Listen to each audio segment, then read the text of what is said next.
Welcome to Bethel University Library Primetime. Really glad to see you. I'm Eleanor Edmond, for those of you that have come since I left.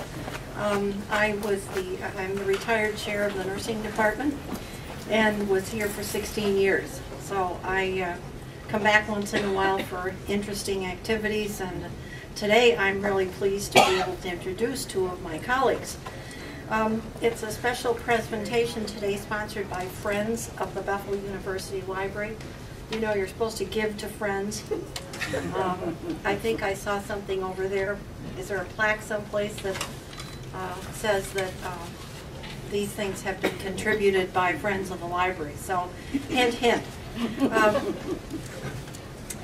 This is an ongoing series that highlights activities of Bethel faculty, new and old, here and abroad. And I know that there have been a number of different topics over the years. Some of them I have been able to come to, and some of them I haven't. Since the topic this morning is retirement, I thought I'd tell you what my major professor at the University of Michigan said about retirement. My doctorate is in adult education and gerontology. It is not in nursing. My master's is in nursing. And Howard McCluskey was the grand old man of adult education at University of Michigan, was still traveling in his 80s, and I'm not sure of this, but I think he died on the road someplace in Iowa or Nebraska or someplace else on his way to or from a seminar. But when somebody asked him, when I had classes from him, he was probably late 70s or maybe even 80, I'm not sure, but he was a wonderful man who preached the joys of adult education all his life. Anyhow, someone asked him about retirement, and he said, "Oh, I don't use that word." Well, what's your definition of retirement? He said, "It's called lateral transfer." You just move over and do something else. And that sort of fits in with some of the theories of aging, because the theories of aging, that there are many now, but when we first started looking at aging development, there were several. One of them was activity theory, in which you just keep adding. You lose one activity and you add another one, and you just keep doing new things. Another one is, they've got a different name, but what I call it is sit and watch. It's the rocking chair on the porch. I've done my job. I am not going to do anything that I don't have to do. I'm going to sit and watch. And another one is a little bit harder to describe, but it's called continuity. And that theory says that personalities don't change that much. In fact, some of the aging theories say we just get more of what we were. So if you don't like what you are now, then you better work on changing, because you just get worse or better. So the continuity theory, I think, is, to me, the epitome of some of the people that I know that just keep going and doing different things and new things, but also learn how to say no, and they are not bored. This morning, we also have Kevin, is it Kevin? Ken. Ken, who wants to tell you something about homecoming. Okay. Well, I guess even then with the theme of virtual travel, I'm Kent. I'm the digital library manager here, and I'm I've been here for the last year. And what I'm working on is creating digital collections, and two of the first ones are the Clarion, so old issues of the Clarion, and some of our archives photos. So, just as a sample of what you'll see, and I'd like to invite you to our open house on Saturday at between 10 and 11:30 here in the library. So here are some samples of what we'll have up for you to see, well, in large version, but also we have them in a digital collection. So these pictures are the soon-to-be Bethel in the 1970s or in the 60s. Even the picture of the DuPont property when this place held dynamite instead of students and faculty. So that's something you could see. Here's an issue of the Clarion, talking about when Martin Luther King came to Bethel, and when the nursing department started in the 1980s. So you can travel back to see all sorts of different important points in Bethel's history through the Clarion and the photos, and so I'd just like to invite you to explore that more. So, thank you. Thank you. It's going to be a good season with a lot of new topics, and I want to be sure to invite you to be here on Tuesday, October 19th. we'll have Annie Wenzel for an International Study Abroad Spotlight on her experience in India. This morning we have Lucie Johnson and John Lawyer, and I'd like to introduce both of them with just thumbnail. There's a lot I could say, but I don't want to take time away from them. Lucie, I don't remember when you came. Were you here in '81 when I came? Yeah, I hired you. You were one of the people on the committee. I was on the committee. Okay, you were on the committee. I thought you were already here. One of the things that I remember about Lucie is her passion for student learning. I came from both, I had taught in graduate school in several different settings, but I came directly from a community college setting where we knew that students, many of them who were not transfer students, were not really prepared well. And the school had developed some really fine programs to help people decide, do I really belong in college, and what do I do if I can't write, and I can't add, and I can't subtract, and I can't do the things I need to do. And I think Lucie was one of the first people that recognized, not only recognized, because I think we all recognized that there were students here that were not really well prepared, but I think she's the first one that did something about it and worked on things like learning disabilities and other kinds of modalities for students who had a hard time learning for whatever reason, either a poor background or whatever their psychological, emotional, or internal problems were. So Lucie has continued to learn, and we'll hear more about what she's doing now. My friend John, I'd like to say I've learned a lot about him over the years that I've been here, as John and Lynn have become my second family. I have very few family left, in fact only cousins on the East Coast, and so I'm sort of honorary aunt in the family to his boys. He is fortunate, he and Lynn, in that his boys and their families and his daughter are not around, so he can travel. Young John, their middle son, is local, so they can keep track of the grandchild in young John's family, but Michael is now in Washington, D.C., and Glenn is in Luxembourg, and Kathy is in Tennessee. The other thing about John that I have learned over the years is that he doesn't like anything dead. In fact, when I stayed with them after I had my first knee surgery for a few days, they took good care of me. The dog and the cat took good care of me, but he wouldn't let me throw out dead flowers. And those of you that know John know that he has a beautiful garden. So he's truly a Renaissance man.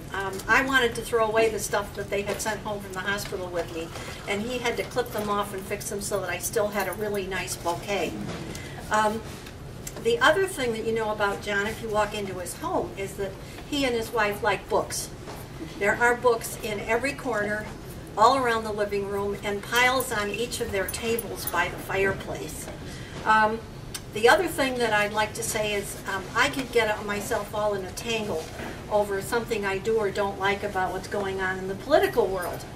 But I don't have the same political science or the same history background that John does. And so every once in a while, if I get myself in a tangle and say, why did they do this, or why didn't they do that, or what's happening here, John will say, well, now in 1690 in England, and he will share with me some perspective that helps me see that what goes around comes around. So my two friends, Lucie and John, welcome.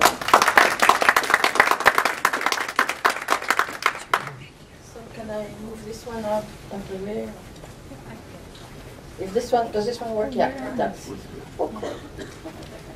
Well, as you know, I retired last December, and it was in part for health reasons. So, you know, I look at longing with these cruise things and all these travel things, and I think, well, it's just not for now. I'm just not going to do this now. So, but you know, there is always, no matter what limitations you might have, there is always more interesting things to do than you can possibly do. It doesn't matter what happens to you, there's always a whole lot to do. So, some years ago, I had started I played with Second Life. Do you know what Second Life is? It's this virtual, it's a virtual world, you know. And I had started an avatar in there, and but then it didn't work well with my computer, so I didn't do it, and I didn't have time, so I didn't do anything with it. So I went to Second Life and found out my avatar still lived. So I fixed her. See, she looks quite handsome now. And this is Shanti, and this is me in Second Life. And for those of you who don't know about Second Life, it's like a huge world. All kinds of countries there, you know, Australia, France, whatever. 100 and, at this point, 130 or some universities have programs or institutions in Second Life. There are lots of churches of all kinds of things, you know, Christian and Hindu and a lot of Buddhist and all kinds of different things you can visit. There is Wildland, and even the Mayo Clinic is there. And I've had a special relationship with the Mayo Clinic, as you know. So anyway, this is Shanti.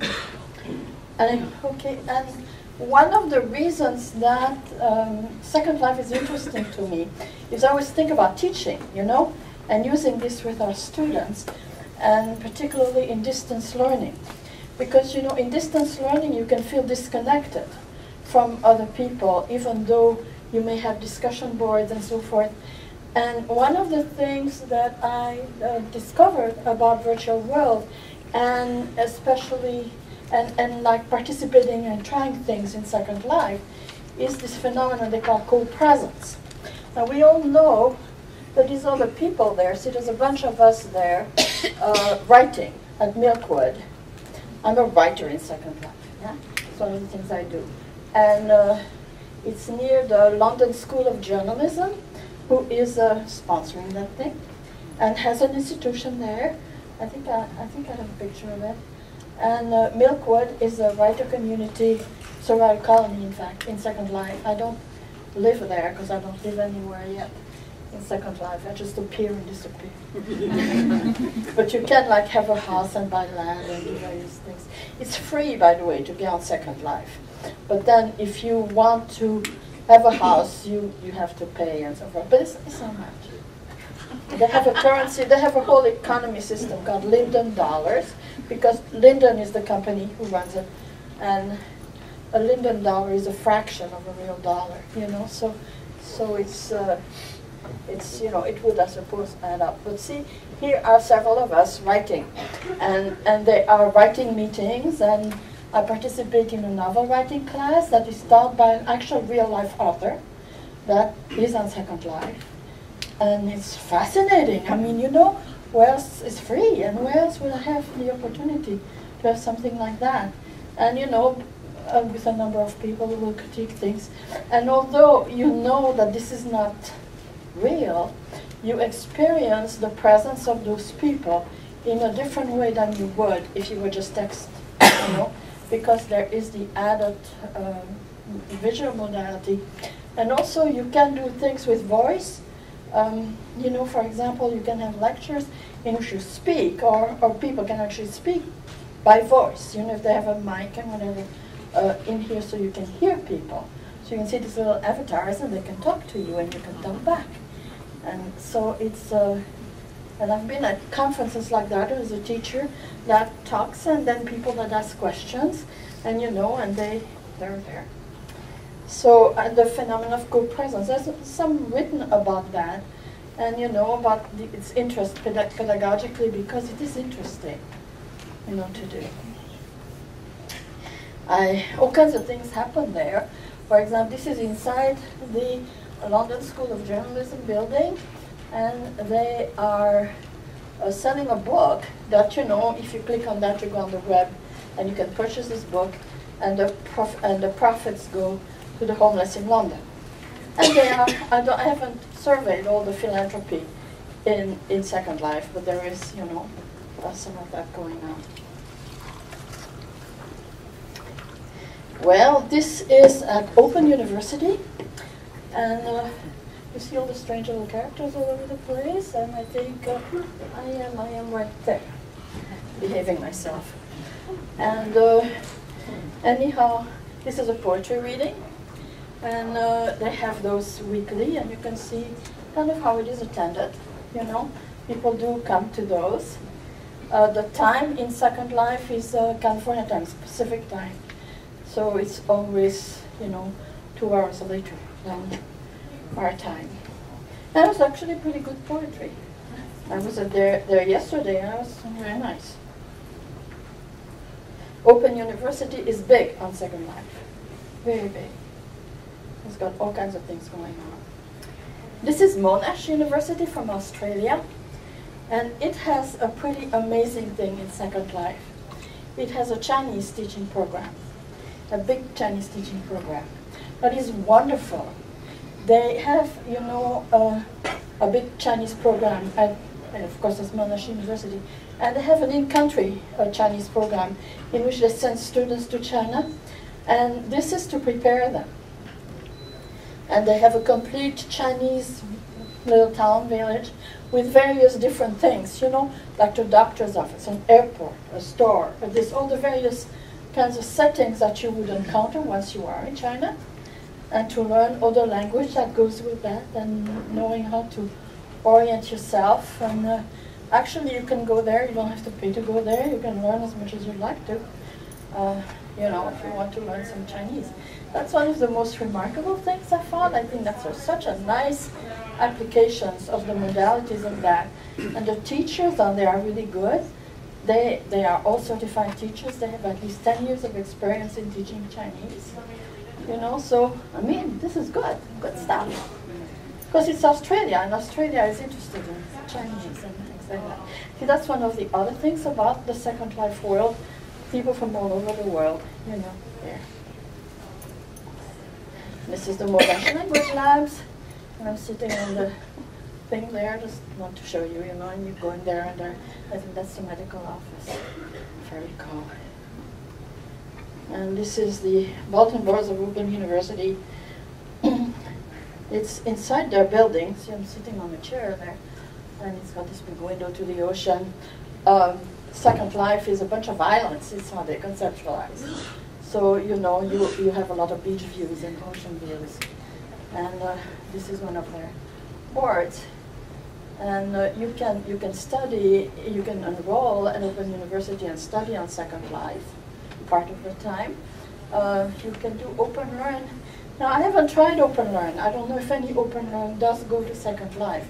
It's a website in which there is free courses that you can take. And now, just in case you think it's only Australia, Minnesota State University Moorhead is there. And here I am doing research, you know, and it was a thing having to do with, well, I can't tell you what it has to do in case you want to do it, but it's something, whatever, it has to do with the perception modalities in Second Life and the influence on your mood and interest and so on. And, you know, it's properly organized and all that. So, and I took the experiment. It was supposed to give me 300 Linden dollars, but I haven't seen them yet. And so, one of the things that's, if you're interested in comparative religion, it's really interesting to go in Second Life. The Buddhist groups are very, very big and very, very active.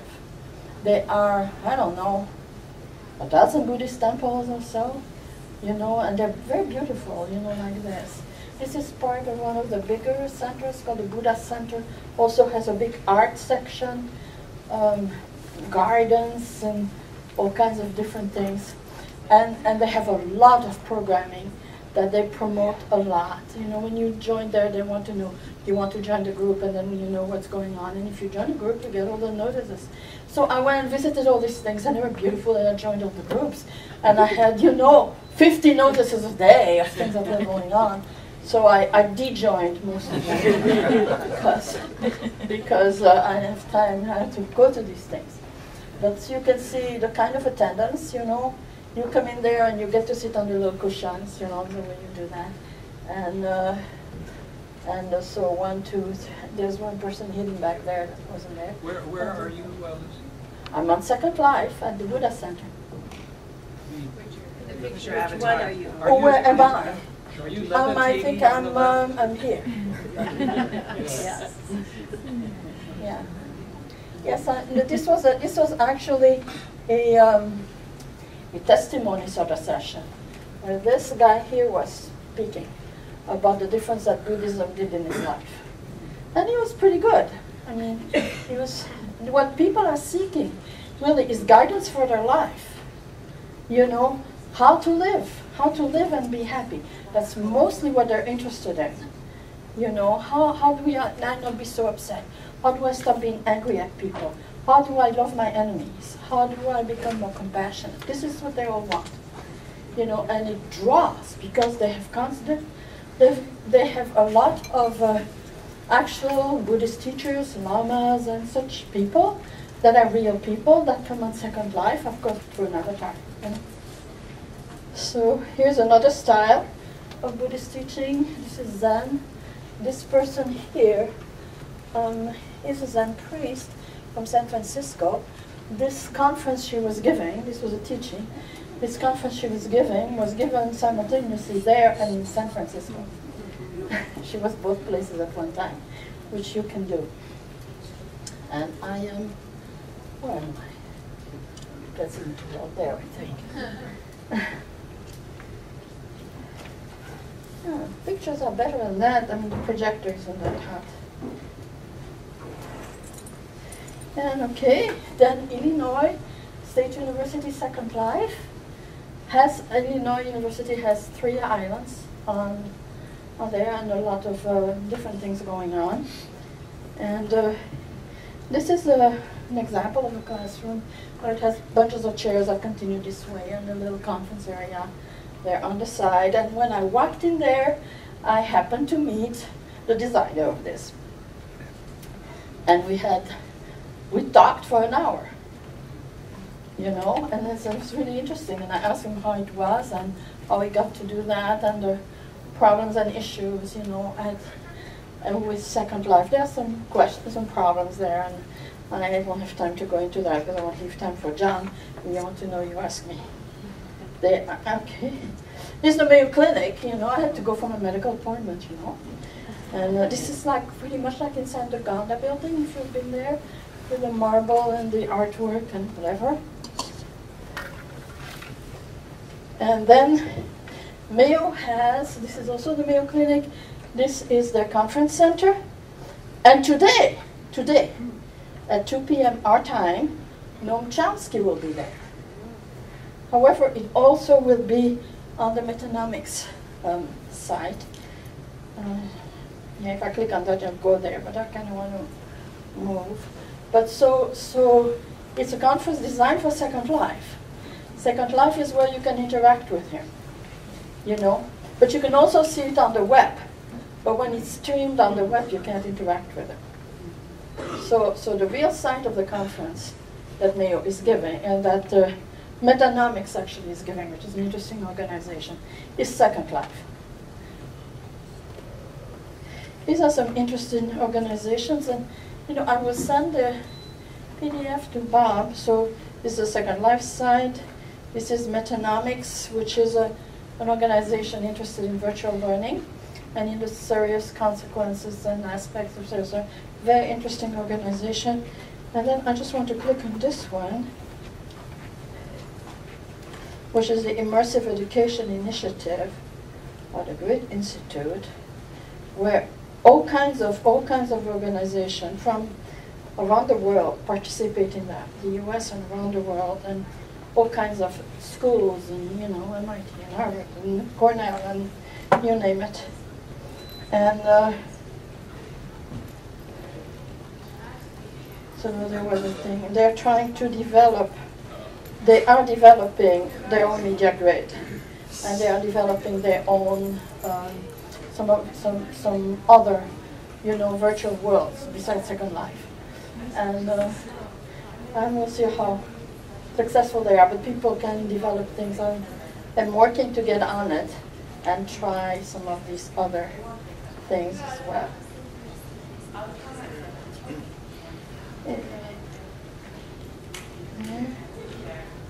Go back here.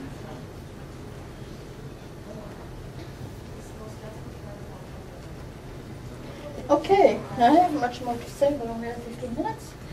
So, for next term, I want to try to explore Second Life office hours and maybe some extra credit seminars. I'm not wanting to make them required yet because I don't know how the students will react to Second Life, and I don't want to freak them out, you know. And maybe some field trips and all that. And there are other virtual worlds as well that some educational institutions are using, or many are using.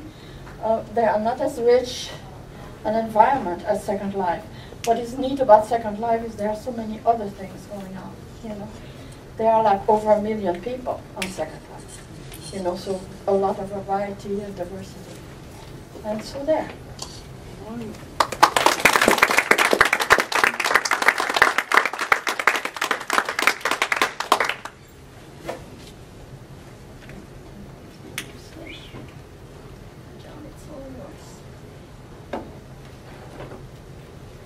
Oh, and I just found interesting volunteer work on my start. And I would be working with young pregnant women, helping them do home educational programs, get their lives together and stuff. So I'll do an afternoon a week of that. One has to do some real things. Gee, Lucie, that was very interesting. Thank you very much for telling us about that, because that's one of the things I've not been getting into, and I know there's a lot out there, and that was very helpful. Compliments also to the library and the quality of their rocking chairs. I'm trying to become a connoisseur of rocking chairs, and so yours are very, very good quality rocking chairs. I wanted to talk about two things, I think, today. One, first, what have I been doing? And secondly, what is it that I miss most about Bethel, and how's that been going? Well, the traditional big three for somebody who retires are number 1, volunteering, number 2, travel, number 3, take a class or two, the sort of educational things that Lucie has been getting in. I've been hitting the first two more than re-immersing in the world of education. The volunteering is started actually last spring before I had finished teaching. Eleanor mentioned my love of books, and I realized that was something that would continue whether I was active at Bethel or not. So I went over to the Arden Hills Library over on the County Road E, and I do 2 hours a week on Tuesdays at Arden Hills, and 2 hours a week at Shoreview Library. I've run into a couple of Bethel folk there at one time or another.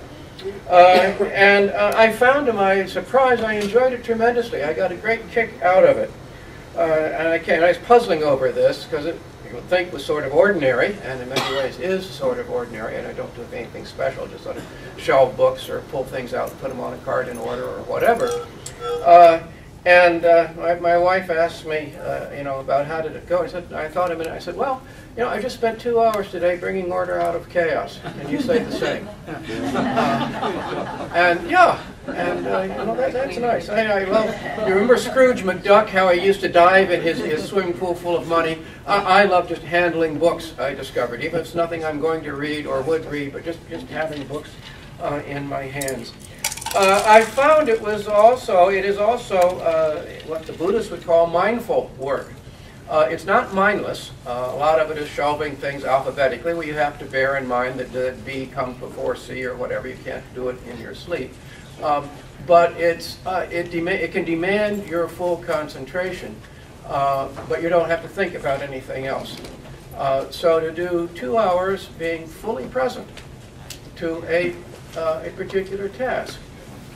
I said, no, that's interesting, and it turns into almost, maybe I should go to Open U and find out, but almost a form of meditation.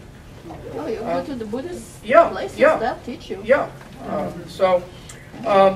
mindfulness.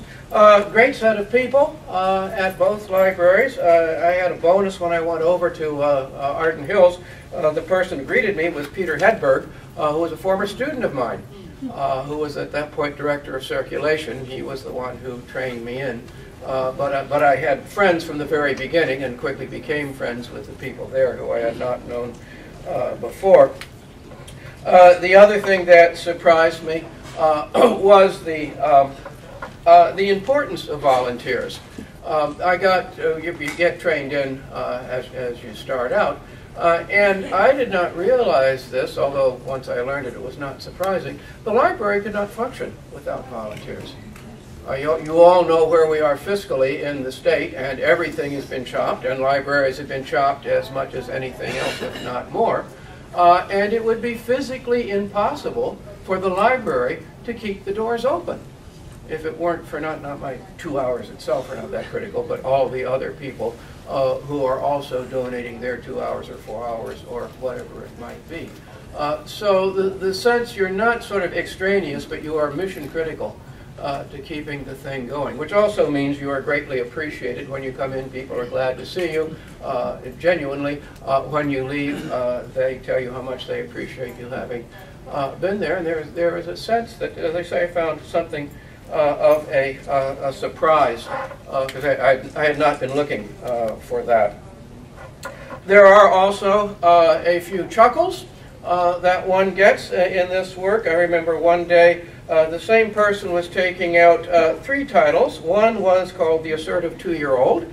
The second was dealing with a difficult child. And the third one was a children's book called Little Bunny Gets Angry. You know, you sort of, would you like a side order of Valium with that, ma'am, as you pick them up? By the way, we do not know who the people are. We don't care, don't want to know who the people are. It goes by the last 2 letters of your the first 2 letters of your last name, the first letter of your first name, and the last 4 numbers of your library code. So there's no way to know who RAC 2045 is. Just, you know, whatever. So much for Little Bunny.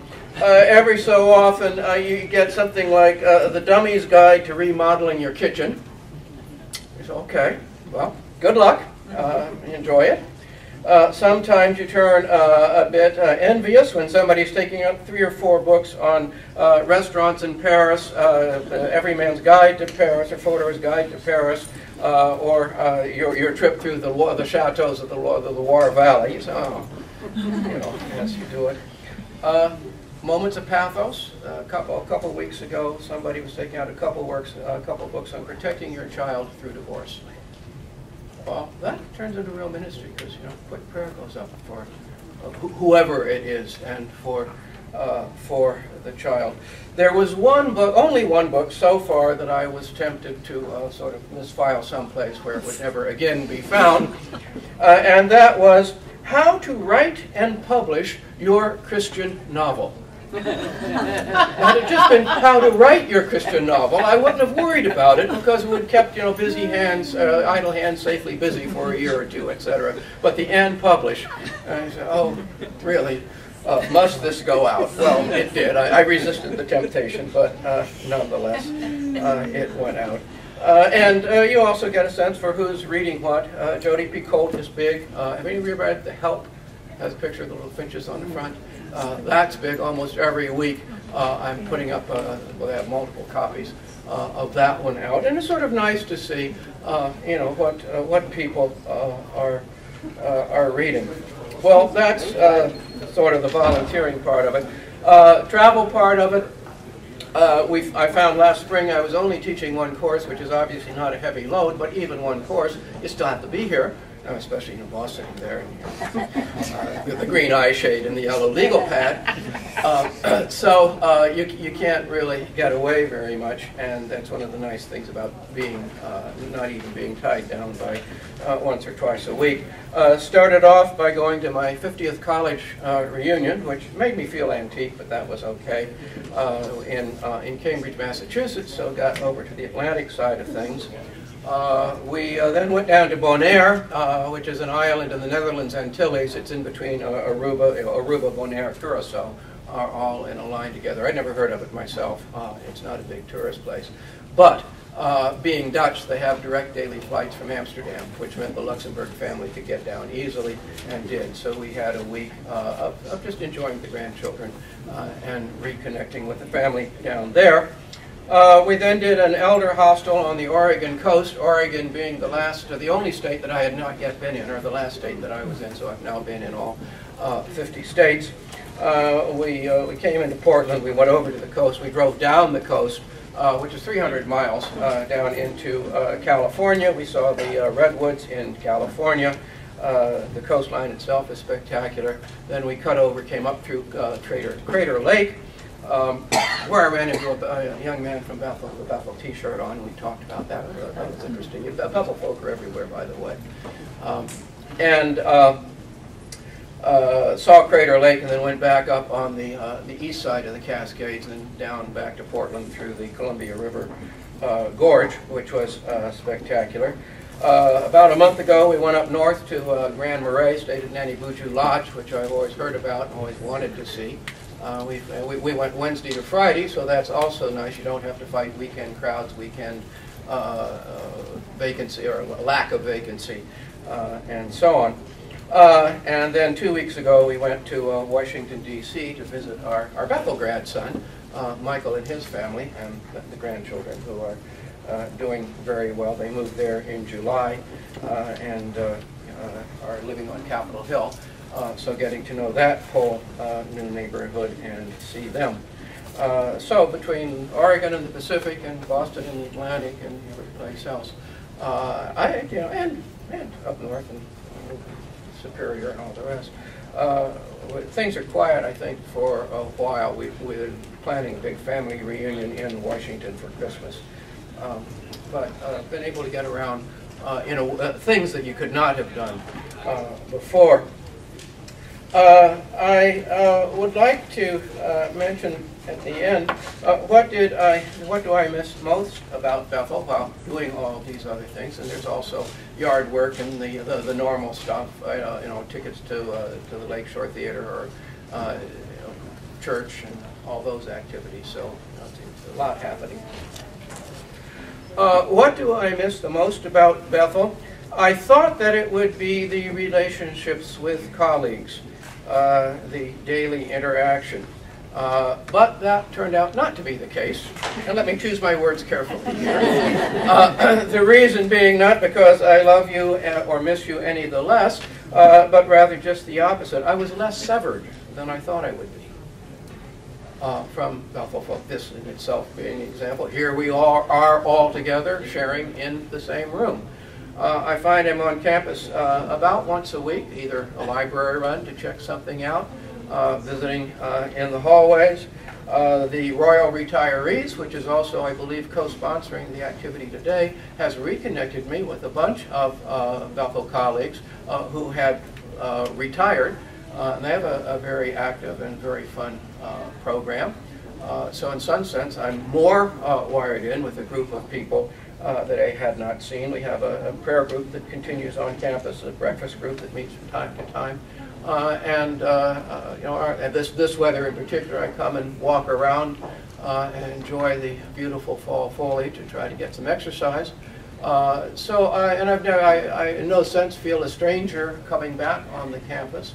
And if at any time I was feeling alienated or removed, it'd be very easy to sort of up the level of involvement. So I found that was again, these are all things that sort of caught me by surprise. You don't have the frequency of day-to-day relationships, of course, but I did not feel anywhere any sense of disconnect, such as I thought I might, not being here. What I really did find I missed, which also surprised me, was a sense of larger purpose. The days are busy and full, and by and large happy, and there's enough to do, and more than enough to do.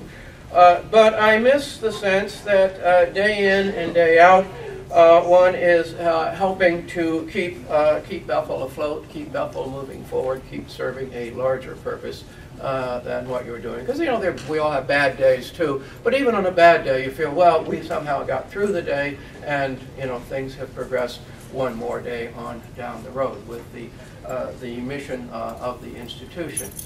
So I find that was something that was lacking. I noticed one of the books up here is, you know, Finding Purpose in Retirement and all the rest. I sense that it is there. I just, you know, I'm still searching around to find out what it is, but it will have to be something new and something different from what had been handed to, is handed to you on a silver platter, so to speak, for the decades or whatever that one is actively involved. So that also was sort of a surprise. So these are some of the things that I've been doing, some of the things that I noted that were not what I had anticipated. And I think that's about it. All right, well, thank you very much.